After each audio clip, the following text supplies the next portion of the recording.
This is a government that is completely out of touch with the day-to-day reality facing New Zealand families. Things are getting worse under their government, not better.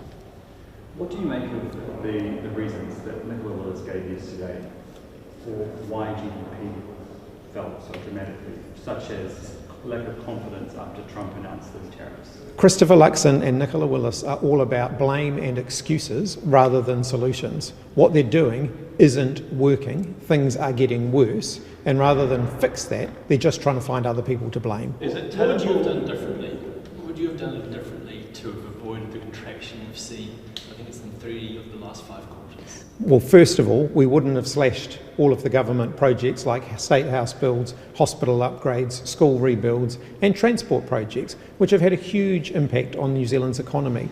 If you take just the downturn in domestic house construction last year, or over the last year, half of that is due to the government. Just on that, it seems like Ruth Richardson and Roger Douglas are saying that spending is not being cut as much as it should be, and that's why they're calling on her to do better. What do you make of those comments? I mean, surely that can't be something that you agree with. It's a broken record from Ruth Richardson and Roger Douglas. That economic prescription has failed. Over the last 40 years, for New Zealand as a country, we've been left behind by others around the world because of following that kind of economic lunacy. Is it tenable for Nicola Willis to still remain the Economic Growth Minister? The whole government needs to go, and next election New Zealanders will have the opportunity to get rid of them. But specifically Nicola Willis, should she remain as the Economic Growth and or Finance Minister? The whole government needs to go. Nicola Willis, Christopher Luxon, Chris Bishop, they are all in this together. They ultimately prescribed this for the New Zealand economy. They're now reaping what they sowed. It's a mixed metaphor, isn't it? If it calls though for the Finance Minister to resign, what do you say? I think the whole government should resign. Why is one distinguishing between her and the whole government? Ultimately, this is the economic strategy that this government signed up to. Look at the coalition agreements. Winston Peters, David Seymour, Christopher Luxon all signed up to this approach to managing the economy. It's failing. You're obviously not a fan of Ruth Richardson's ideas about we need to cut spending more, but presumably if you were in charge during this period, you would have borrowed more. Is that right? Government spending cuts are one of the reasons we're in this mess. The government's stopping state house builds, stopping hospital upgrades, stopping school upgrades, stopping roading projects. That's all had a huge impact on New Zealand's economy, as have public sector spending cuts. We do need to make sure that we get the government's books balanced. Far from doing that, Nicola Willis has actually made it worse. The deficits are getting bigger, government borrowing is increasing. I suppose if you turned that on its head though, you'd be arguing that with a deficit of $15 billion, you would borrow more to keep those construction projects going, and therefore you're sort of continuing the cycle of borrowing money to keep the economy alive. I totally disagree with that. If you look at the overall balance of where the government's spending money, they're increasing spending on areas like welfare because they're not spending enough in areas that actually keep the economy moving. So your argument is that they're just spending the money that they're borrowing on the wrong things? Well, I would far rather we were investing in building more state houses and upgrading our schools and hospitals and getting our infrastructure fixed up rather than paying people to sit at home on a job seeker benefit. But what would Labor be doing in terms of fiscal stimulus then? One of the reasons that we haven't said all of that out yet is that we've got to wait and see what we inherit from this current government. I'm not going to make promises unless I know that I can keep them. And right now, as things continue to get worse on a day-by-day basis, it isn't the right time for the opposition to be releasing policy because who knows how much worse this is going to get before things can start to get better. What would you say about GDP figures are going to be a little bit better, so there's all the doing a bit of pressure? That's what they said last quarter. What would you say to give people a bit of inspiration that you have a fundamentally different plan which is going to put the economy on a different track? I mean, even if you're not setting out policy, people are looking for some hope, some level to be convinced that you've got a different way forward. What's the good idea? We'll set all that out in due course. Do you not believe those forecasts as far as the GDP going forward? Well, the Treasury forecast, I think, a 0.7% growth for this quarter. They clearly got that badly wrong. So can you add, in terms of the forecast looking forward, do you not believe those to be the case? The forecasts are only forecasts. The day-to-day reality for New Zealanders right now, well into the next quarter, is that things are still getting worse. Yes, but part of the argument that the Prime Minister is putting forward was that the quarter that we're currently in now and the one coming up will be better and will be stronger than obviously what we've seen in the second quarter. So do you not think that's going to come to bear? Which is what they said in the last quarter. I appreciate that's what they said the last time, but do you think looking forward that's not going to happen? Christopher Luxon for the last year has been talking up, the next quarter's going to be better, the next quarter's going to be better, the next quarter's going to be better, and he's consistently wrong. The government often points to this pipeline of $7 billion of infrastructure that they're looking to help grow the economy. Do you not think that's the case? Do you not think that that could give some stimulus to the economic situation? As of today, New Zealand's spending on infrastructure is below the 20-year average, and next year it's forecast to be even lower. Things aren't getting better, they're getting worse.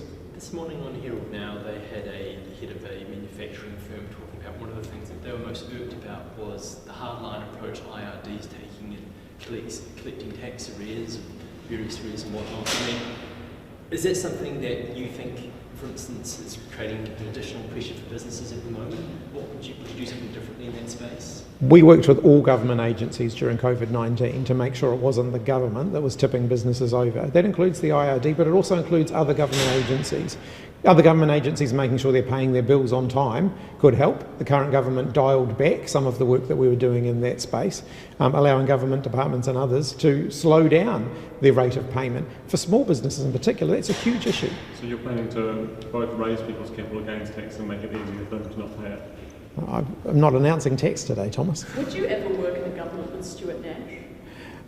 Look, Again, that's all very, very hypothetical. I stand by the decision that I made that Stuart Nash had not met the expectations of a cabinet minister, and removing him from that job was the right thing to do. And on science spending, someone who had previously had the Prime Minister's Science Prize last year says, quote, "Let me say this in plain English. Chris Luxon's an idiot for running a government that budgeted more for AI than for the Marsden Fund." What are your views on that? I've engaged a lot with the science sector over the last year and a half. They are very concerned about the direction of travel of this government. You've had businesses winning awards saying the very supports that government previously provided that allowed them to get to the position they're in are being taken away. This government are actually making things worse, not better. And in the science sector, they can feel that every day. What's your reaction to in Nelson, the Griffin Snacks, that they're closing their Proper Crisps factory? There's about 300 jobs that are set to go.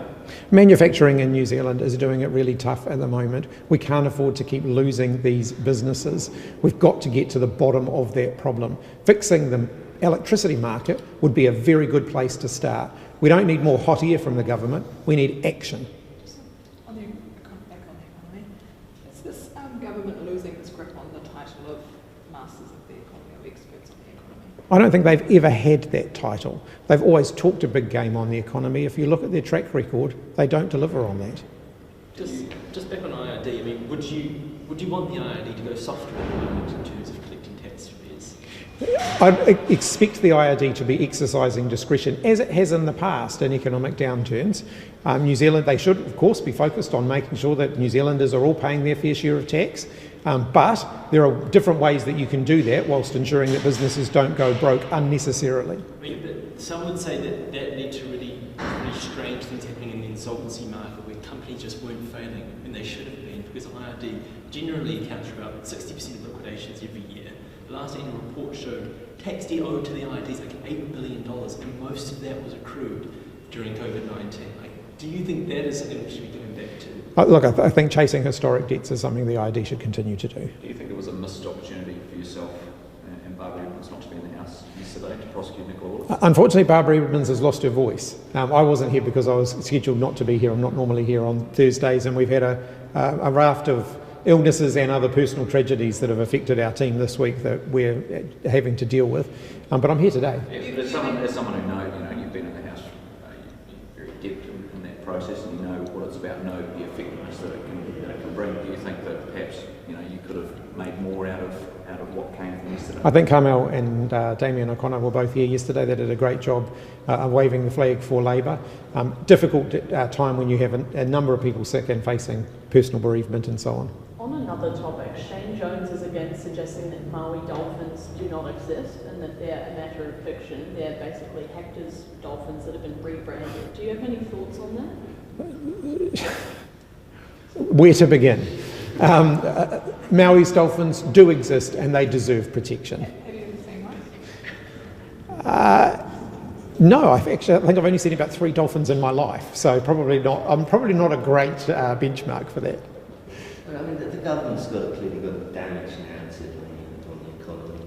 Labour seems to have no narrative at all. I mean, don't voters deserve it better? Labour, the voters will certainly have a very comprehensive plan from Labour before the election. Just quickly, international factors, obviously Labour often refer to international factors to blame for the economy. Do you make Nicola Willis? Nicola Willis and Christopher Luxon should be held to their own standard. They were very clear with New Zealanders before the last election that they didn't think New Zealand should be blaming international factors for the state of the economy. They need to be held to the standard they set for themselves. If you were in their position this year, though, would you also blame Trump? Other countries around the world have also faced tariffs. Some have faced bigger tariffs than New Zealand, and they are growing and New Zealand is shrinking. On that basic question of whether the impact of the public service spending retrenchment on the GDP number, how comfortable would you feel increasing borrowing a bit just to tide the economy through a difficult time when the deficit is already so large? One of the things that we will do before the election is set out a fiscal plan. It's still far too early for us to do that. The government's got a whole other budget cycle to get through, but that will set out very clearly what we will do around borrowing, spending, taxation, etc. If you were there right now, if you were delivering the most recent budget, would you have felt comfortable lifting borrowing or even capital borrowing for infrastructure projects to get through a difficult time? We do need to distinguish between borrowing for operating expenditure and borrowing for capital. We're not going to fix our infrastructure if we don't borrow to pay some of the cost of fixing that infrastructure. And the sort of deindustrialization narrative at the moment, is there anything that can be done to stop further factory closures? Cheaper electricity would go a long way to halting deindustrialisation. Renewable energy is a lot cheaper than oil and gas. It's time New Zealand really put the foot down on renewable energy so we can get cheaper power prices and save more of these businesses that are currently going broke. It's not short term, though. It can be. It doesn't need to be super long term. Such as? Well, there's a lot we could be doing right now on solar. There's a lot we could be doing right now on wind. There's certainly more we can be doing in the hydro space. And market reform is something that the government do need to come to terms with and start providing us with their answers on. Your sort of philosophy as Prime Minister and as Labour leader seems to have been to focus down. As Prime Minister, you focused out the agenda to focus on a few key things. Would energy market reform be one of the big pillars of the re-election campaign? My priorities and Labour's priorities are jobs, health and homes. If you take the first of those, jobs, if we want to get New Zealand back to work, we've got to fix our failing electricity market. Have you had any further discussions with Sparta Māori in recent days? No. Do you plan to? I've said that we'll catch up with them in due course. I haven't done so this week. It's been a busy week. You want to set some meetings for recess or something? I don't, not this coming recess, but I'm sure we'll catch up. The Health Minister's going to be scathing about the senior doctors going to strike next week. What's on that? If the government want to get our doctors, nurses and teachers back to work, they could make them a reasonable pay offer. They're not doing that. They're offering them a real terms pay cut. I'm not surprised that the doctors, the teachers and the nurses are angry about that.